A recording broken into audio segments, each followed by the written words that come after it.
Muy buenos días, tengan todos ustedes, autoridades universitarias que nos acompañan, señoras y señores. Antes de iniciar con esta cátedra latinoamericana Julio Cortázar y escuchar al doctor Frank y previamente la semblanza del doctor Andrade, les voy a pedir un minuto de silencio por el sensible fallecimiento del doctor Silvestre Frank, acaecido esta mañana, y por lo cual acompañamos sentidamente al doctor Frank en la pérdida de su señor padre, y les pido un minuto de silencio.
Muchas gracias.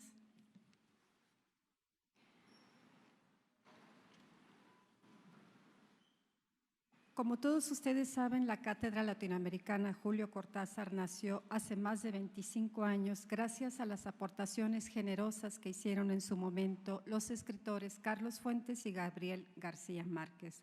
Luego de 25 años de actividades ininterrumpidas, esta cátedra se ha consolidado como uno de los programas académicos de mayor nivel en Latinoamérica, debo decirlo.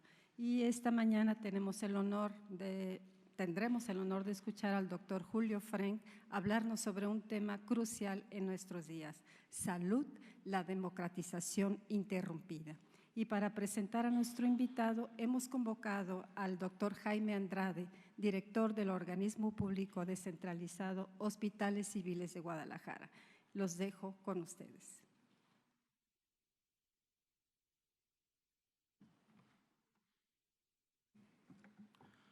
Muy buenos días. El día de hoy tengo el honor de dar la bienvenida a esta cátedra al doctor Julio Frank Mora, una de las voces más autorizadas a nivel mundial, tanto para hablar de salud pública como para hablar de los sistemas de salud, como de la educación superior, áreas del conocimiento a las que ha dedicado su exitosa vida profesional. El doctor Frank es actualmente el presidente de la Universidad de Miami y profesor de salud pública en la Escuela de Medicina de la misma universidad. Fue secretario de Salud del Gobierno de la República durante los años 2000 al 2006 y en tal calidad fue el artífice de una serie de reformas de gran calado en el Sistema Nacional de Salud. De una primera generación de reformas impulsadas por el doctor Gustavo Báez a principios de la década de 1940, nació el moderno Sistema Mexicano de Salud con la creación de la Secretaría de Salubridad y Asistencia, el Instituto Mexicano del Seguro Social y los primeros institutos de salud, el Hospital Infantil de México, el Instituto Nacional de Cardiología y el Instituto Nacional de la Nutrición. Una segunda gran generación de reformas en salud en México fue impulsada por el doctor Guillermo Soberón a principios de la década de los 80, que elevó a rango constitucional el derecho ciudadano a la protección de la salud y sentó las bases de la descentralización de los servicios de salud a todos los estados de la República, dejando en una renovada y vuelta a nombrar Secretaría de Salud la función total de la rectoría del sistema. Y la tercera gran reforma en salud, la tercera generación de estas reformas importantes que surgieron o que existieron en el sistema fue precisamente la impulsada por el doctor Fren en los primeros años del siglo XXI, que fue esta tercera generación que vino a complementar los logros alcanzados por las dos primeras generaciones, corriendo con la creación del Sistema de Protección Social en Salud y su brazo operativo, el Seguro Popular. Además de haber conseguido proteger financieramente a más de 55 millones de mexicanos que antes tenían formas muy limitadas de protección de su salud, las reformas permitieron incrementar sustancialmente el nivel de recursos destinados al país en términos de salud. La salud pública moderna, donde la sociedad completa se vuelve tu paciente, como gusta ilustrar el doctor Fren, está cimentada en la evidencia científica. En ese sentido, la carrera del doctor Fren ha sido ejemplar tanto en el ámbito académico como en el ámbito del sector público. En 1987 fue el director fundador del Instituto Nacional de Salud Pública, concebido como la entidad que habría de generar, como lo ha hecho a lo largo de los años, el conocimiento necesario para informar de las políticas públicas en materia de salud, particularmente lo que tiene que ver con la prevención de las enfermedades. Posteriormente, como vicepresidente ejecutivo de la Fundación Mexicana para la Salud, desarrolló el proyecto Economía y Salud, un estudio sobre la carga de las enfermedades y el costo-beneficio de las intervenciones de salud, a partir de un minucioso análisis de las cuentas nacionales de salud, algo que nunca se había hecho en México. Posteriormente, como director ejecutivo de Pruebas Científicas e Información para las Políticas de la Organización Mundial de la Salud, echó a andar un nuevo programa global para construir una base de conocimientos que permitiera orientar las políticas públicas, llevándolas a una escala mundial, lo que no se había realizado previamente en nuestro país. Ya como secretario de Salud, su programa estrella, el Seguro Popular, tuvo una sólida plataforma de evidencia científica a partir de un programa piloto desarrollado en media docena de entidades de la República. No es sorprendente entonces que el doctor Fren le haya resultado importante analizar lo que ha sucedido recientemente en el ámbito de la salud en nuestro país, donde las nuevas políticas públicas en materia de salud han desconocido los logros realizados en el pasado inmediato, pero a partir de criterios ideológicos más que a partir de evidencias científicas. El doctor Fren ha plasmado su análisis crítico en una serie de importantes artículos publicados en la revista Nexos durante los meses recientes y en el libro Proteger a México, un enfoque integral para el gobierno que no nos falle, publicado por Cal Arena al final del año pasado. Los cambios experimentados en el sistema público de salud también van en sentido contrario a otro de los pilares del pensamiento y de las acciones del doctor Julio Fren, la democratización de la salud. Mucho se celebró lo que dijo cuando el presidente presentó a su gabinete, el presidente Fox, y dijo: si los mexicanos ya podemos elegir a nuestro presidente, ¿por qué no vamos a poder elegir a nuestro médico?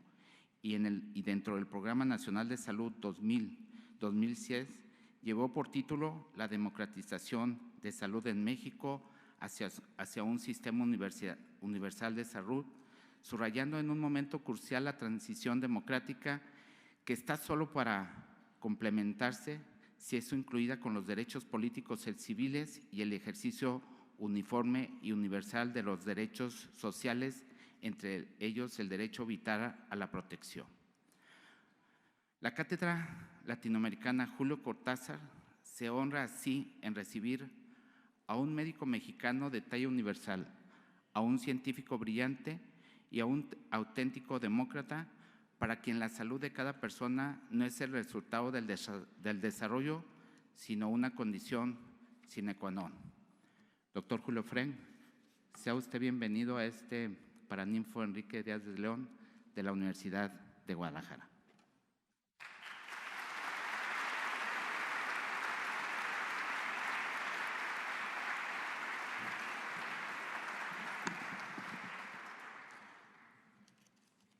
Muy buenos días a todas y a todos. Cuando hoy a las 4 de la mañana recibí la llamada de mi hermana, médica también, dándome la noticia del fallecimiento de nuestro padre, reflexioné sobre lo que debía yo de hacer, cancelar mi presencia aquí o mantener el compromiso que había adquirido. Y lo que hice fue preguntarme qué me hubiera dicho mi papá. Y no tuve ninguna duda que mi padre me hubiera dicho, tienes que estar presente allí. Gracias.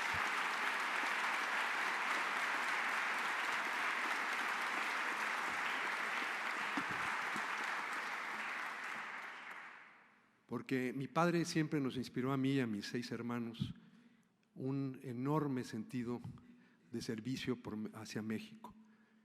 México le salvó la vida a mi papá, cuando a los 6 años, junto con sus padres y su hermana, tuvieron que huir de los horrores del nacionalsocialismo en Alemania en los años 30, y un país de mucho menos riqueza material, pero muchísimo mayor riqueza espiritual, les abrió las puertas, les abrió los brazos, les brindó la oportunidad de desarrollar una vida plena. Mi padre, al fallecer esta mañana, tenía 96 años de edad y creó una familia muy, muy bonita con mis hermanos, con sus nietos y bisnietos. Pudo desarrollarse como una de las grandes figuras de la pediatría mexicana del siglo XX, el único mexicano que ha ocupado o que ha laborado en los 3 principales hospitales de alta especialidad pediátrica de la Ciudad de México, el Hospital Infantil de México, el Hospital de Pediatría del Centro Médico Nacional, que lleva el nombre de mi padre, y el Instituto Nacional de Pediatría. De estos 2 últimos fue director. Además de ser un hombre de una cultura extraordinaria, siempre nos inculcó a nosotros, a todos nosotros, esta idea de la gratitud por la generosidad que exhiben los extraños. Es fácil ser generoso con la familia, es fácil ser generoso con los parientes, con la familia o con los amigos. Lo que es muy difícil es ser generoso con los extraños. Y cuando mis abuelos llegaron aquí con un niño de 6 años, que era mi padre, se encontraron con gente que los recibieron a pesar de que se veían muy diferentes, de que no hablaban el idioma, de que venían huyendo de una realidad completamente diferente. Y hoy, cuando todos esos valores están de manera alarmante nuevamente bajo cuestión, bajo ataque en muchas latitudes del mundo, creo que vale la pena recordarlas y recordar que los migrantes, que todos somos migrantes, y que los migrantes y la gente que huye buscando refugio son seres humanos con derechos humanos. Y yo les puedo decir que yo no estaría hoy aquí si México no hubiera tenido la generosidad que exhibió hacia mis abuelos, hacia mi padre y hacia mi tía. Además, estoy seguro que si le hubiera podido preguntar a mi papá esa pregunta, me hubiera dicho, tienes que estar ahí, y además tienes que estar ahí porque esto está ocurriendo en Guadalajara. Mi padre tenía un enorme amor por esta ciudad, dado que mi mamá tuvo aquí a una de sus hermanas y aquí están varias de mis primas hermanas. Tenemos una familia extendida muy, muy querida, y sus cónyuges, y él siempre tuvo un enorme cariño por esta ciudad donde pasamos enormes temporadas durante toda nuestra infancia y juventud, siempre con mis padres. Finalmente me hubiera dicho, tienes que estar ahí porque tú le debes mucho a la Universidad de Guadalajara. Hace solo 2 años estuve en este mismo espléndido recinto recibiendo una de las mayores distinciones de mi vida, que fue el haber recibido el doctorado honoris causa de esta gran casa de estudios. Así pues, quiero dedicar esta conferencia a la memoria de mi padre. Espero que sea el primer homenaje a su gran legado. Para mí realmente es un honor enorme dictar esta conferencia magistral en el marco de la Cátedra Latinoamericana Julio Cortázar, un original espacio de homenaje permanente a este extraordinario escritor argentino. Y cuando veo la lista de aquellos que han dictado esta cátedra en el pasado, no puedo más que sentirme enormemente bendecido de esta distinción, Es una compañía que mucho me honra. Y por eso agradezco la invitación que me hizo a nombre de la Universidad de Guadalajara, su rector, el doctor Ricardo Villanueva Lomelí, a quien le agradezco su presencia. Le agradezco a la doctora Dulce María Zúñiga, que ha dado puntual seguimiento. Desde luego al doctor Jaime Andrade por su generosa semblanza. Y mi agradecimiento muy especial al licenciado Raúl Padilla López, gran creador de las instituciones culturales más importantes de nuestro país. Muchas gracias por esta distinción. Para empezar, quisiera explicar que elegí el tema de esta conferencia, Salud, la democratización interrumpida, atendiendo al propósito central de esta cátedra, a saber, y aquí cito, ser un sitio para el diálogo y la reflexión sobre la sociedad y la cultura latinoamericanas con el fin de contribuir a la mejor comprensión de nuestro pasado común y de nuestro presente. Y eso es lo que voy a intentar hacer, tratar de contribuir a la mejor comprensión de nuestro pasado común y de nuestro presente, porque solo así podemos forjar un futuro. Y me da muchísimo gusto ver aquí en este recinto, además de las autoridades universitarias y muchos y muy queridos amigos, a la cara del futuro que son nuestros estudiantes. En los años 80 del siglo XX dio inicio en el campo de la salud en México un proceso de extensión de los derechos sociales que maduró a lo largo de 3 décadas y que se ha visto interrumpido recientemente. En 1983, con la incorporación del derecho a la protección de la salud al artículo 4 constitucional, arrancó en nuestro país un proceso que yo he llamado de democratización de la atención a la salud. Este proceso alcanzó uno de sus momentos culminantes en 2003 con la creación del Seguro Popular, que estableció las condiciones financieras y organizacionales necesarias para que toda la población, y no solamente la mitad que en ese entonces estaba cubierta por la Seguridad Social, pudiera ejercer de manera efectiva el derecho anexado a nuestra Carta Magna 20 años antes. La administración del presidente López Obrador tuvo en sus manos la posibilidad de consumar ese proceso, creando un sistema de salud que garantizara el derecho universal e igualitario, el ejercicio universal e igualitario del derecho a la protección de la salud, ofreciendo el mismo paquete de servicios integrales de salud de alta calidad con protección financiera a toda la población mexicana. Sin embargo, con la creación del Instituto de Salud para el Bienestar, el INSABI, se optó por regresar a la situación asistencial que prevalecía en los años 70 del siglo pasado, reduciendo con ello los derechos de los mexicanos. Mi conferencia estará dividida en 3 partes.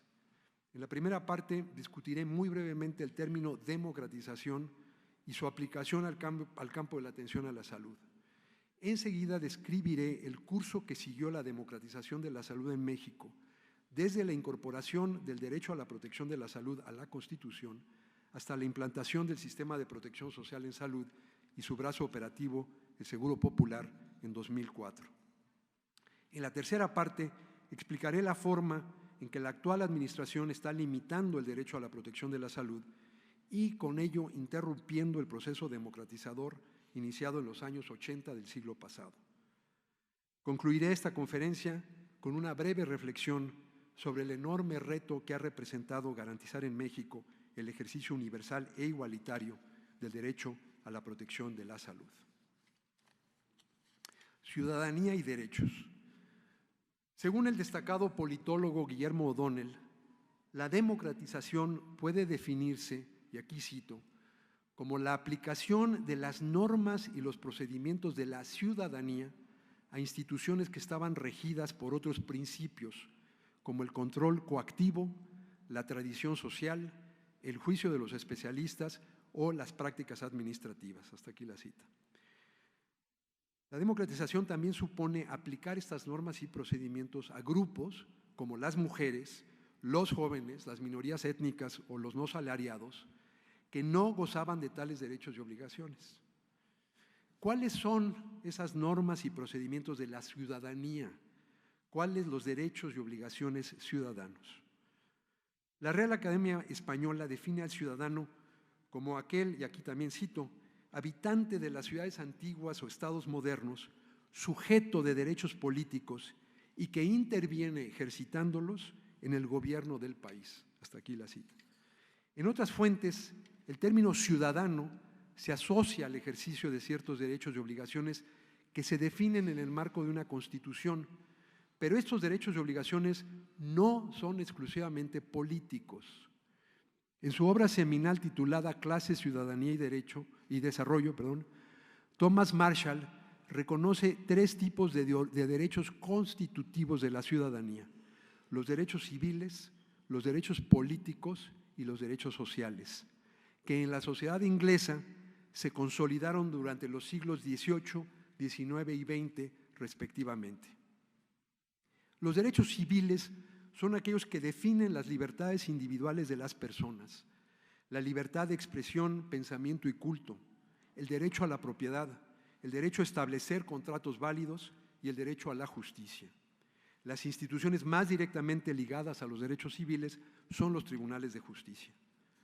Los derechos políticos, por su parte, incluyen la participación en el ejercicio del poder, ya sea como miembro de un cuerpo investido de autoridad política o como miembro de un cuerpo de electores. Las instituciones más involucradas con este conjunto de derechos son las legislaturas y las entidades encargadas del gobierno en los ámbitos nacional y local. Finalmente, los derechos sociales incluyen aquellos que proporcionan un mínimo de bienestar y seguridad y que garantizan la participación en la herencia social.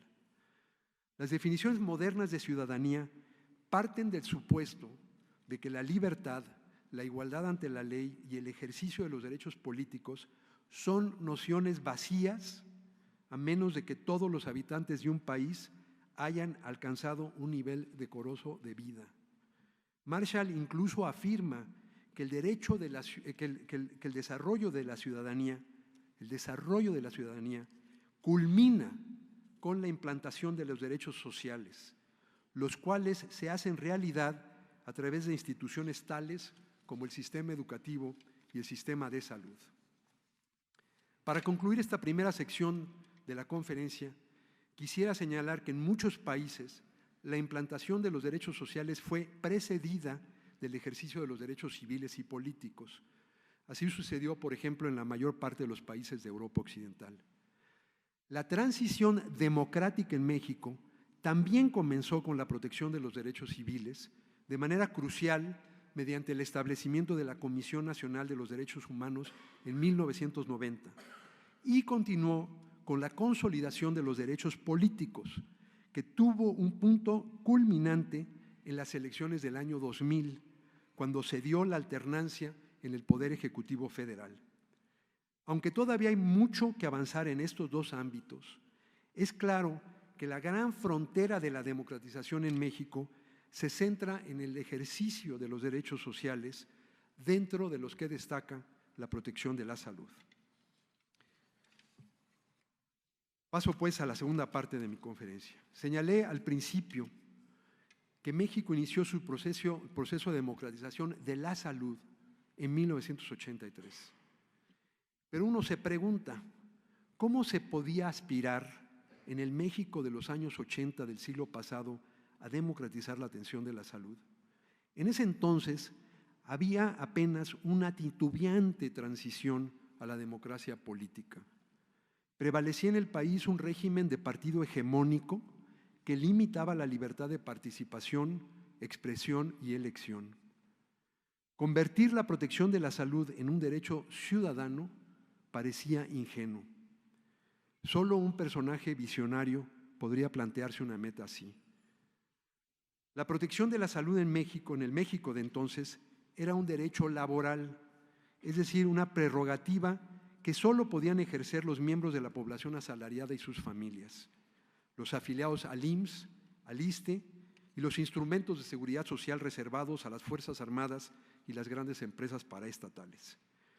Las distintas leyes de seguridad social definían de manera muy precisa las formas de financiamiento de estas instituciones y los beneficios a los que tenían derecho sus afiliados, incluyendo la atención médica.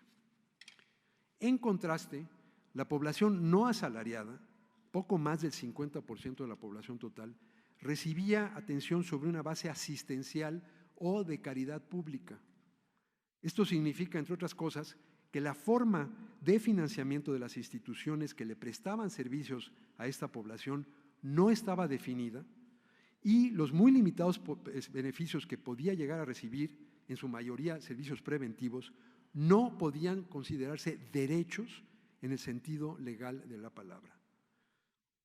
A la población con seguridad social se le llamaba en aquellos tiempos población derechohabiente, y a la población que se atendía en las clínicas y hospitales de la Secretaría de Salubridad y Asistencia, como se llamaba entonces, se le denominaba población abierta. Hay que sentarse a reflexionar el peso de esas palabras. Derechohabientes, abiertos. No hay nada que les permite el ejercicio. Por eso, un gran médico, el doctor Eduardo Césarman, acuñó con gran tino el término realmente de población derecho careciente, para referirse a esa llamada población abierta que se acogía a la acción asistencial del Estado. Esta situación inaceptable empieza a modificarse en 1983, cuando inicia este proceso de democratización de la atención a la salud al que me he estado refiriendo. Lo detona en efecto un personaje visionario, el doctor Guillermo Soberón, secretario de Salud de 1982 a 1988. Como parte de un amplio proceso de cambio estructural del sistema de salud, el doctor Soberón promovió el reconocimiento del derecho a la protección de la salud en el artículo 4 constitucional y la subsecuente promulgación de la Ley General de Salud, que sustituyó a un código sanitario decimonónico. Se empiezan a aplicar así en México, siguiendo la definición de O'Donnell, las normas de la ciudadanía a toda la población del país. La mayoría de los críticos de la época exaltaron la adición al artículo 4 constitucional, pero hubo quien, no sin razón, alertó a la opinión pública sobre su impacto inmediato. Los textos de derecho explican muy claramente que las constituciones, como la de México, contienen tres tipos de provisiones o disposiciones. Las provisiones positivas, que son las que generan derechos y obligaciones; las provisiones organizacionales, que definen los arreglos de las instituciones constitucionales; y las provisiones programáticas, que establecen recomendaciones de acción para los poderes constituidos. El derecho a la protección de la salud es una provisión programática y como tal solo una guía para la acción. El carácter declaratorio de las normas programáticas implica que no pueden exigirse en un juicio, lo que significa que los destinatarios del nuevo derecho social no podían obligar al Estado a cumplir con lo establecido en esa norma. Pero eso no desalentó a los promotores de ese esfuerzo legal. José Francisco Ruiz Massieu, destacado jurista y alto funcionario de la Secretaría de Salud bajo la administración del doctor Soberón, citando a Bourdon, señaló lo siguiente en un artículo publicado en la revista Salud Pública de México en 1983, unos meses después de aprobada la adición al artículo 4 constitucional. Y aquí cito: quien trabaja con normas jurídicas sabe que el derecho es más que un instrumento de coacción, es una representación del futuro, es creador del futuro social porque es motor de la dinámica política. Hasta aquí la cita.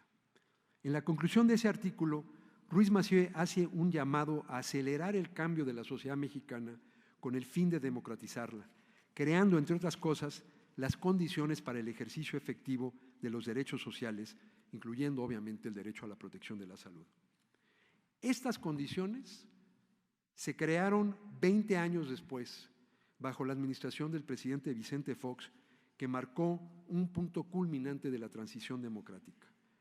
La alternancia en el poder que se consumó en el año 2000 demostró que México había realizado enormes progresos en el ejercicio de los derechos civiles y políticos. El siguiente reto era atenuar las desigualdades mediante el ejercicio universal de los derechos sociales. Como señalé anteriormente, la Constitución ya consignaba el derecho a la protección de la salud pero no todos podían ejercerlo. La mitad de la población, por motivo de su estatus laboral, disfrutaba de la protección que ofrecía la seguridad social. Pero la otra mitad, representada por la población no asalariada, que incluye a los autoempleados, los desempleados y los que se encuentran fuera del mercado de trabajo, seguía recibiendo servicios públicos sobre una base asistencial, en su mayoría servicios básicos e intervenciones preventivas. Como ha dicho la historiadora Lynn Hunt, los derechos humanos son más fáciles de endosar que de garantizar. Es más fácil cambiar la Constitución que, de hecho, garantizar el ejercicio de los derechos. En 2001, la administración del presidente Fox anunció el lanzamiento de una reforma del sistema de salud. El principio que habría de guiar esta reforma era la idea de que la atención de la salud no es una mercancía o un privilegio, sino un derecho.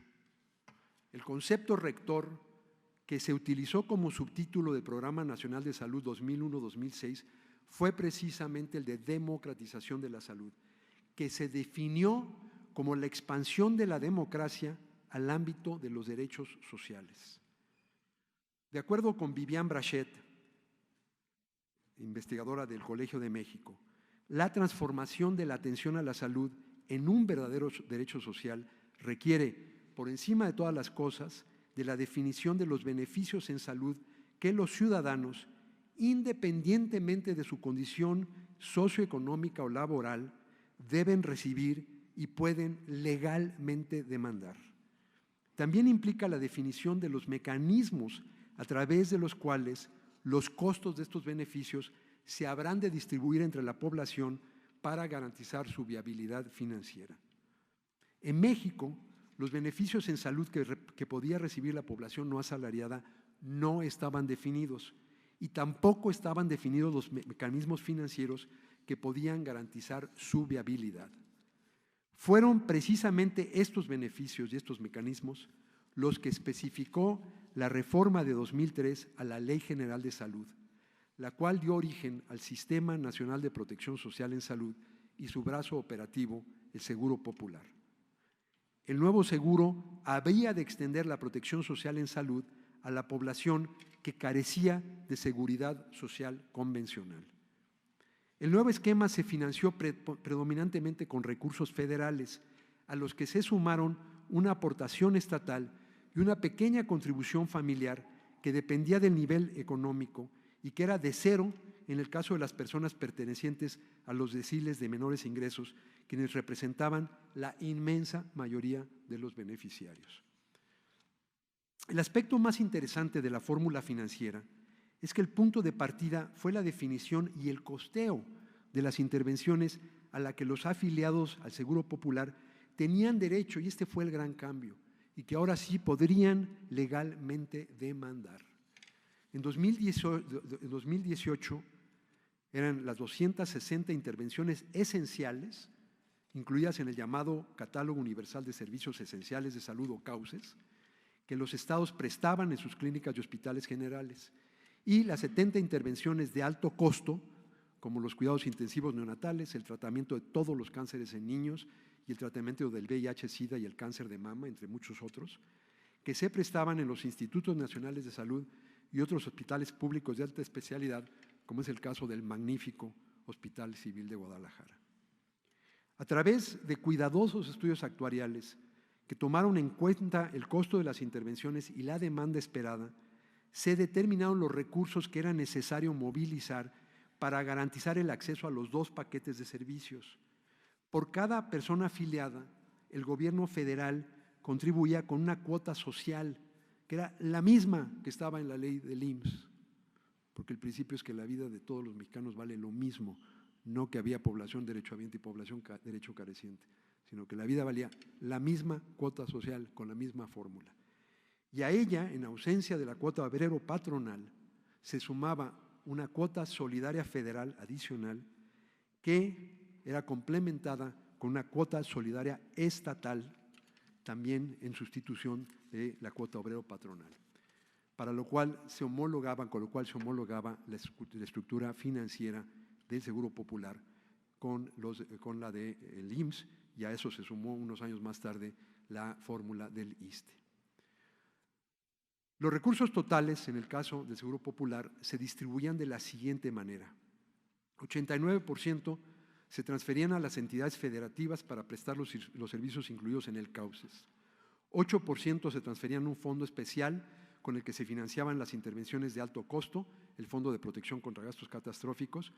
Finalmente, el 3% restante se utilizaba para financiar las variaciones en la demanda de servicios y los nuevos requerimientos de infraestructura.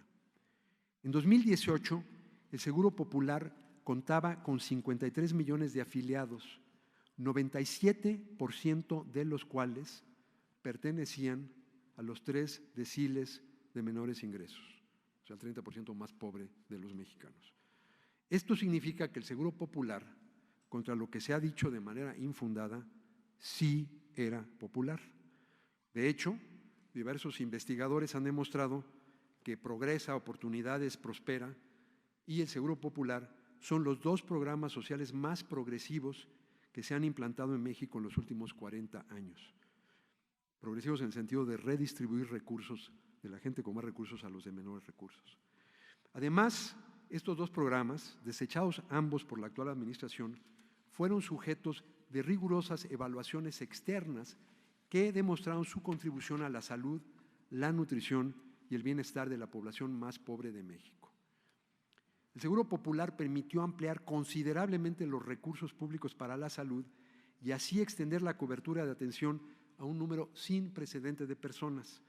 Entre 2000 y 2015, el presupuesto de la Secretaría de Salud se incrementó casi 4 veces, se multiplicó 4 veces en términos reales, es decir, descontando la inflación, 4 veces, al pasar de 39,422 millones de pesos constantes a casi 154,000 millones de pesos también constantes, de 39 a 154,000 millones de pesos. La ampliación de la cobertura de protección social en salud que produjo el Seguro Popular se asoció a efectos positivos muy importantes, tanto en las condiciones de salud de la población mexicana como en sus niveles de protección financiera. Para mencionar solamente un ejemplo entre muchos, pero que resulta particularmente dramático, se ha calculado que el Seguro Popular evitó 81,000 muertes en menores de 1 año entre 2008 y 2017, es decir, alrededor de 8,500 muertes por año, menores de 1 año. No es común que un programa enfocado en ampliar el acceso y la protección financiera tenga un impacto directo sobre la mortalidad infantil, como quedó demostrado por un estudio riguroso del cual tomo estos datos, publicado en la literatura con revisión de pares. El Seguro Popular también redujo a la mitad el número de hogares que experimentan gastos catastróficos y empobrecedores por motivos de salud, los cuales pasaron de 1.3 millones de hogares en el año 2000 a 683,000 en 2014. Estos últimos datos demuestran de manera contundente que, contra lo que también dicen las autoridades de la actual administración, el Seguro Popular sí era en efecto un seguro, porque ese es uno de los propósitos de un seguro, es evitar los gastos catastróficos. Estos logros permitieron vislumbrar un horizonte cercano. No estábamos ahí todavía, pero podíamos vislumbrar un horizonte cercano donde finalmente todos los mexicanos podrían hacer efectivo su derecho a la protección de la salud. Las cifras de diversas encuestas, de hecho, indicaban que la población con un seguro público de salud había pasado de 40 millones en el año 2000 a 98 millones en 2015. Sobre la base de lo construido, había que hacer un esfuerzo renovado para extender la atención de salud a los 20 millones de mexicanos aún excluidos, mejorar la calidad de la atención y corregir los defectos remanentes en la operación de los servicios, incluyendo en primerísimo lugar los casos de corrupción. Había que hacer todo eso, pero la cobertura universal de salud realmente parecía estar al alcance de nuestras manos. Lamentablemente, el gobierno que asumió el poder en diciembre de 2018 desechó esta oportunidad histórica al decidir, sobre la base de prejuicios ideológicos, desmantelar el Seguro Popular y sustituirlo con el Instituto de Salud para el Bienestar o INSABI.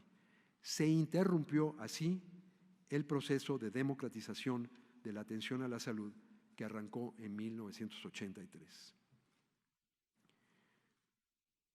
A finales del año pasado, el Congreso aprobó una serie de reformas a la Ley General de Salud que buscan transferir la responsabilidad de prestar servicios de salud para la población no asalariada, transferir esa responsabilidad de los servicios estatales de salud al INSABI. Como discutiré en esta última parte de mi conferencia, la creación de este instituto representa un verdadero retroceso democrático porque reduce los derechos de la población sin seguridad social y está creando las condiciones para una privatización de facto de la atención a la salud que expone sobre todo a las familias más pobres al riesgo de incurrir en gastos catastróficos y empobrecedores, perdiendo el avance logrado en los últimos 16 años. La nueva Ley General de Salud limita la responsabilidad, está en la ley, limita la responsabilidad del INSABI a cubrir, y quiero citar la ley, lo dice muy explícitamente, la responsabilidad es cubrir los servicios de consulta externa en el primer nivel de atención, así como de consulta externa y hospitalización para las especialidades básicas de medicina interna, cirugía general, ginecobstetricia, pediatría y geriatría en el segundo nivel de atención. Fin de la cita. Con este texto se rehúye el compromiso de garantizar el acceso a servicios de alta especialidad en el tercer nivel de atención, reduciendo los derechos legislados de la población sin seguridad social, que bajo el Seguro Popular sí incluían el tratamiento de numerosas intervenciones de alta especialidad financiadas con los recursos del Fondo de Protección contra Gastos Catastróficos, como expliqué antes.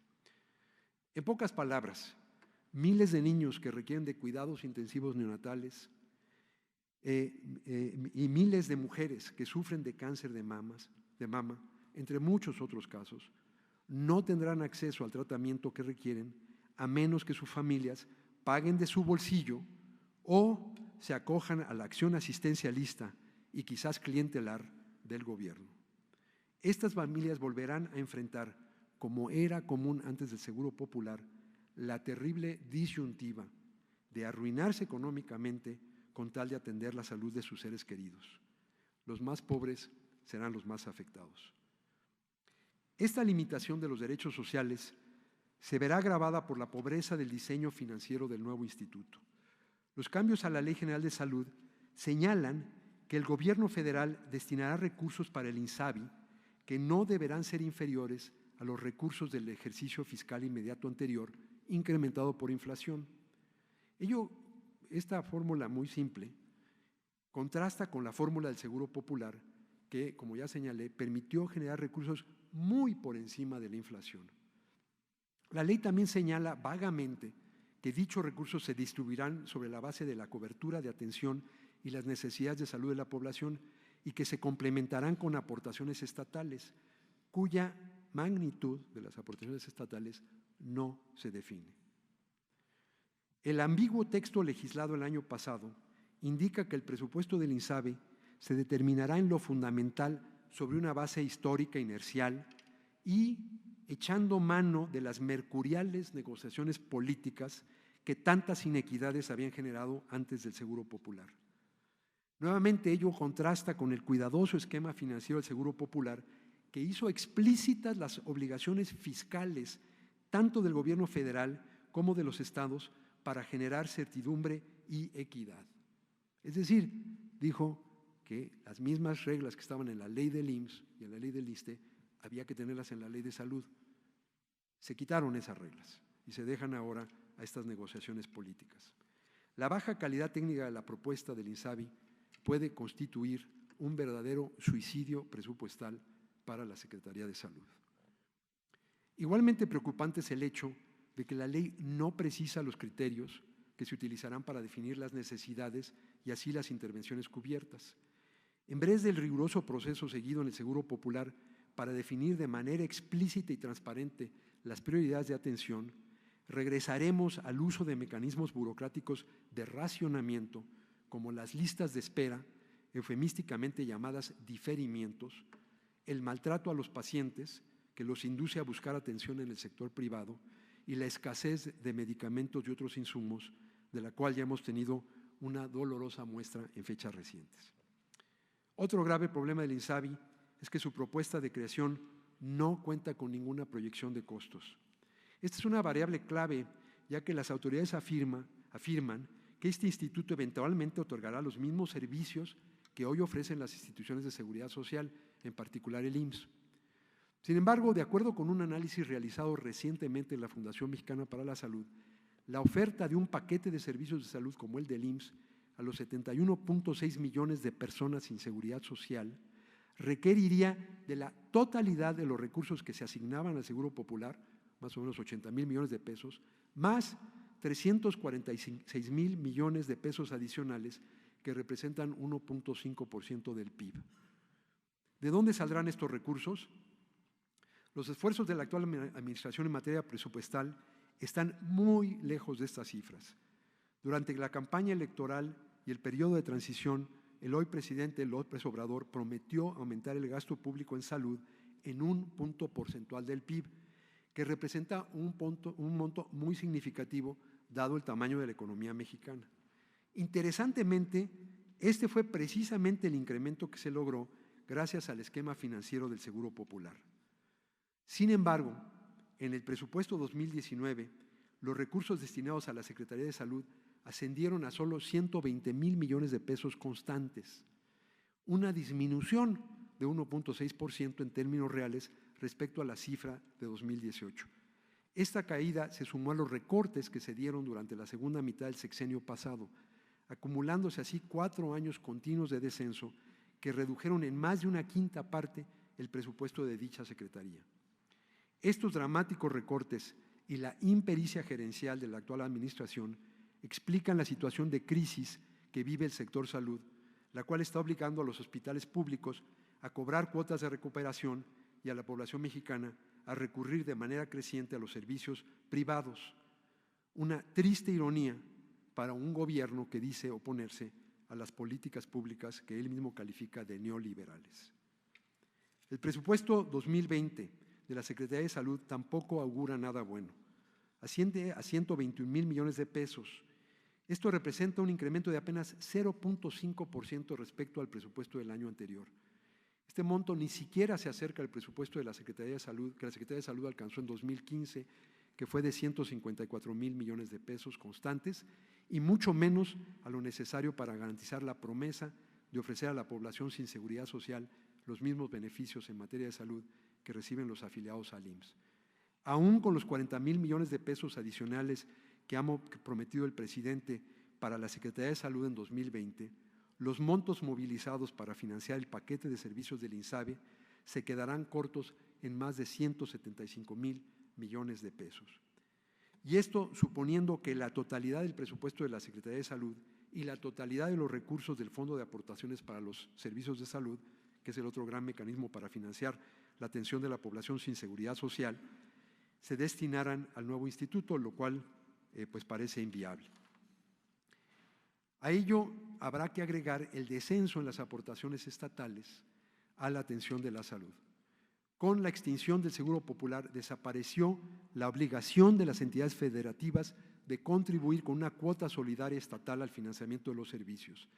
Aunque es mucho menor que el subsidio federal, esta cuota estatal resulta significativa, pues hasta ahora ha ascendido a cerca de 30,000 millones de pesos por año. Sin embargo, la actual administración no parece estar consciente de esta realidad financiera, pues su oferta de garantizar, siempre bajo un esquema asistencial, todos los servicios de tercer nivel a la población sin seguridad social antes de terminar este año 2020 exceden con mucho los recursos requeridos para hacerla realidad. Por el contrario, lo que hemos atestiguado hasta ahora es un retroceso en las políticas públicas, un continuo deterioro en el desempeño de las instituciones y un aumento de la irritación social ante estas fallas. Si las prioridades reales se reflejan en las asignaciones presupuestales más que en las declaraciones retóricas, debemos concluir que la actual administración no le está concediendo gran importancia a la salud. Esta situación de escasez e incertidumbre presupuestal y descontento social explica la vacilación de muchos estados de adherirse al INSABI. De manera que estamos ante esta situación muy delicada. Pero yo quiero terminar esta conferencia con una breve reflexión sobre el enorme reto que ha representado para México convertir a la protección social en salud en un verdadero derecho ciudadano.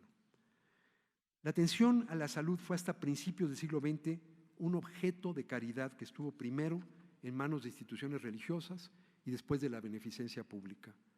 Con la Constitución del 17 se convirtió en un derecho ocupacional, que solo podía ejercerse en casos vinculados al ámbito del trabajo.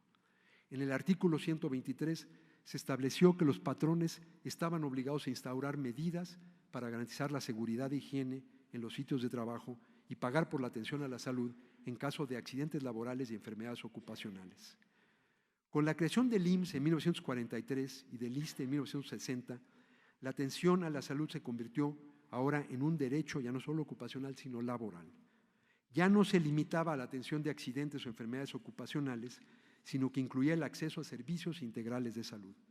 Sin embargo, este derecho solo podían ejercerlo los miembros de la población asalariada y sus familias.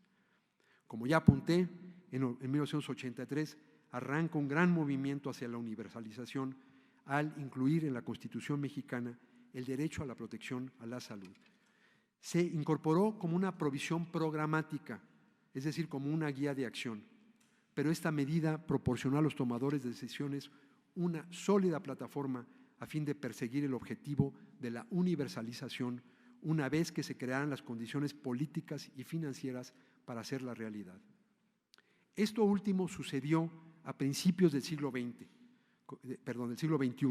con el establecimiento del sistema de protección social en salud, que justamente generó las condiciones para garantizar el ejercicio efectivo y universal del derecho a la protección de la salud.